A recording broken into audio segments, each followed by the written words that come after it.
तो क्या हो रहा है, सागर में उथल पुथल हो रही।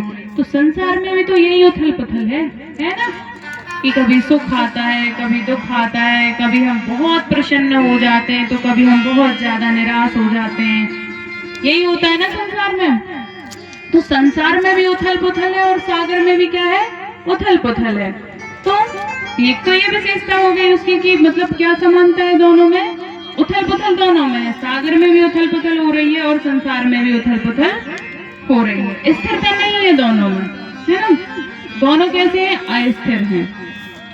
तो दूसरी क्या समानता है कि सागर दिखता तो बड़ा अच्छा है, अरे नीला नीला जल है, स्वच्छ जल है, बिल्कुल बड़ा ही रमणीक लगता है, सुंदर लगता है कि बस इसके किनारे पर बैठे रहें। और जब जल सुंदर है तो आप उसके पास जाएंगे तब भी वो सुंदर ही लगेगा। आप तट पे खड़े हैं तो भी बड़ा सुंदर लग रहा है, जिसने भी समुद्र देखा वो बड़ा सुंदर लगता है। लेकिन जब आप अंजलि में उसका जल लेकर उसका पान करेंगे तो वो कैसा है, खारा है, बिल्कुल खारा है, आप बिल्कुल बेस्वाद लगेगा, आप तो पी नहीं सकते हैं उसको।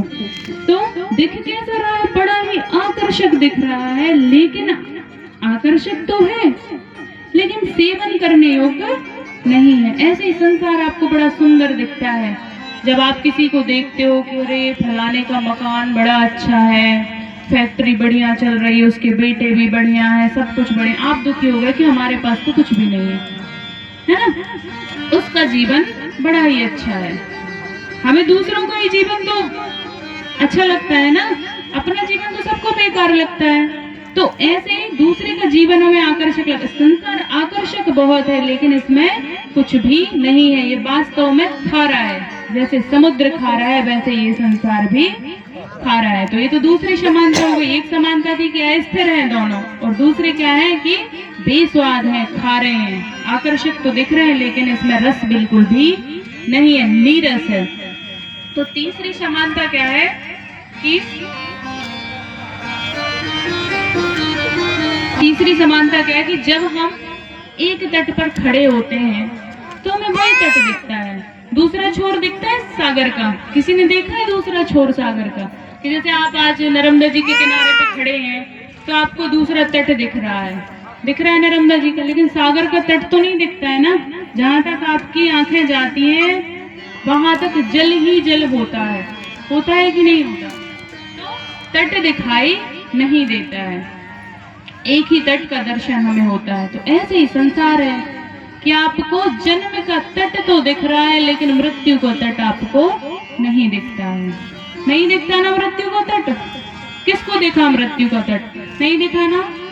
तो सागर का भी आपको दूसरा तट नहीं दिखता, ऐसे ही संसार का भी दूसरा तट आपको कभी नहीं दिखेगा। लेकिन हाँ, ये निश्चित है कि तट तो है लेकिन दिख नहीं रहा है। तो ऐसे ही संसार है कि अगर आपका जन्म हुआ है तो मृत्यु तो होगी, ये तो बिल्कुल निश्चित बात है कि मृत्यु तो होगी, अर्थात दूसरा तट तो उसका है। क्योंकि मृत्यु के बाद जन्म हो ऐसा संभव नहीं है ना। इसमें अनिश्चितता हो सकती है कि मृत्यु के बाद इस इंसान का जन्म होगा, ऐसा हम नहीं कह सकते। हो भी सकता है और नहीं भी हो सकता है, लेकिन जन्म के बाद मृत्यु होगी ये हम कह सकते हैं। ये बिल्कुल निश्चित है कि नहीं निश्चित? बिल्कुल निश्चित है ये। तो तीसरी समानता क्या हो गई कि हमें मतलब दिखता नहीं है, दूसरा तट नहीं दिखेगा इसको, है ना।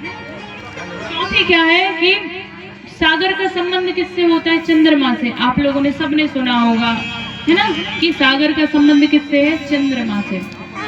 जैसे ही चंद्रमा पूर्ण होता है उसमें ज्वार आने लगते हैं, सागर में ज्वार भाटे आते हैं ना, तो ये चंद्रमा की गति के कारण आते हैं, चंद्रमा के कारण आते हैं। तो संसार का संबंध भी तो चंद्रमा से है।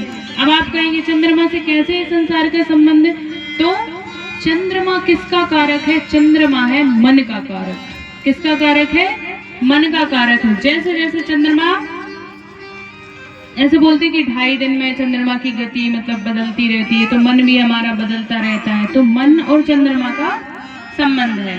तो हम मन से ही तो दुखी होते हैं और मन से ही हम सुखी हो जाते हैं। तो जैसे चंद्रमा की गति के कारण सागर में ज्वार भाटे आते रहते हैं, वैसे ही क्या होता है कि जो संसार है वो मन के कारण दुख प्राप्त होते हैं, हम मन के कारण ही सुखी हो जाते हैं। कभी हम संतोषी हो जाते हैं, कभी हमें असंतोष होता है ना। तो इसीलिए जब वेद मंत्र का उच्चारण होता है ना, तो क्या कहा जाता है, चंद्रमा मन सो जाता, ऐसा बोलते हैं ना कि चंद्रमा मन सो जाता है, मतलब चंद्रमा का संबंध किससे है, मन से है। इसलिए वेद मंत्र भी ये कहते हैं कि चंद्रमा का संबंध मन से है, तो सागर का संबंध भी चंद्रमा से है। तो समानताएं तो दिख रही है ना आपको। तो अब इससे पार कैसे पाए, उपाय क्या है इस पार जाने का। तो पार जाने का उपाय क्या है कि आपको भगवान ही पार लगा सकते हैं। तो राम कथा जो है वो आपको भव सागर से पार ले जाएगी। आप राम कथा की नौका में बैठे, चाहे कृष्ण कथा की नौका में बैठे, तो आपको पार वो लगा देंगे। भगवान ही पार लगा सकते हैं समुद्र से और संसार से, हम तो पार जा सकते नहीं हैं। तो संसार में और सागर में यही समानता है। अब तुलसीदास जी सबसे पहले रामचरितमानस में वंदना किसकी करते हैं, तो सबसे पहले वंदना किसकी होनी चाहिए आपके हिसाब से, मेरे हिसाब से सबसे पहले कौन वंदनीय है, तो वंदनीय तो गणेश जी है। गणेश जी की वंदना होनी चाहिए। प्रथम पूज्य तो गणेश जी हैं, क्योंकि माता पार्वती ने शंकर जी से ये तो मांग ही लिया था कि मेरा जो पुत्र है वो प्रथम पूज्य होना चाहिए। लेकिन तुलसीदास जी ने ऐसा नहीं किया यहाँ पर। तो क्यों नहीं किया तुलसीदास जी ने, कुछ तो कारण होगा। हालांकि तुलसीदास जी विद्वान तो बहुत है, लेकिन तुलसीदास जी यहाँ पर वंदना नहीं करते हैं गणेश जी की। पहले रामायण में गणेश जी की वंदना पहले नहीं की गई है। गणेश जी की वंदना यहाँ पर दूसरी वंदना है गणेश जी की। क्या कहते हैं, वंदे वाणी विनायको। वंदे वाणी, वाणी वाणी क्या है, वाणी है सरस्वती। तो गणेश तुलसीदास जी यहाँ पर सरस्वती जी की वंदना पहले कर रहे हैं।